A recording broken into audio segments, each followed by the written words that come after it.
Upravo smo čuli da ste najpoznatiji po teranu, pa ispričajte nam nešto malo više o toj sorti.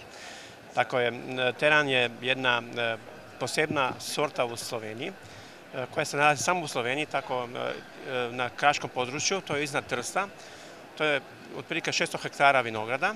I koje su karakteristike te sorte? Po čemu je ona posebna i drugačija od drugih?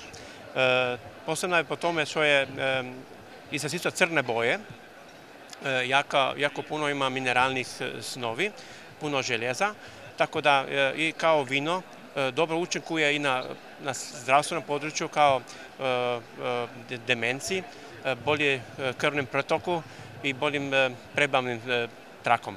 Tipično je u suštini za crvena vina da su dosta zdrava, tako da nije ni čudo.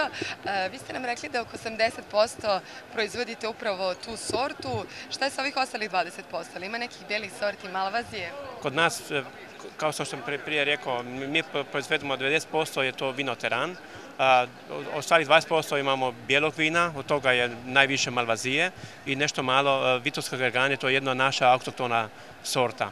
Tako da, više manje, mi želimo da uspijemo na tržištu pravo sa teranom i to nam dobro uspeva. Vina Kraš se već 7. godinu predstavljaju na Pro Wine-u u Dizeldorfu. Predstavnici vinarije su zadovoljni što ovaj sajam nije namenjen isključivo ljubiteljima vina, nego ljudima iz vinskog biznisa. U planu je i izvoz i u Nemačku. Koliko ste okrenuti izvozu? Eto, rekli ste da dosta prodajete vaše vino u Sloveniji. Gde mogu još da se nađu vaša vina?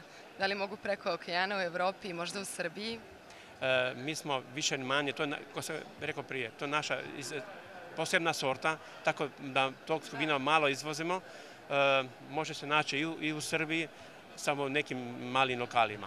Tako da nije baš puno na prodaji. Kraška oblast na prvi pogled izgleda negostoljubivo. Čist beli krečnjak stena se može vidjeti svuda, a vegetacija se bori za opstanak. Zemljište ovog područja je Terra Rossa, karakteristična crvena zemlja. Sa druge strane, vina sa ovog područja daju sjajne rezultate i smatra se da ovaj teren ima lekovita svojstva.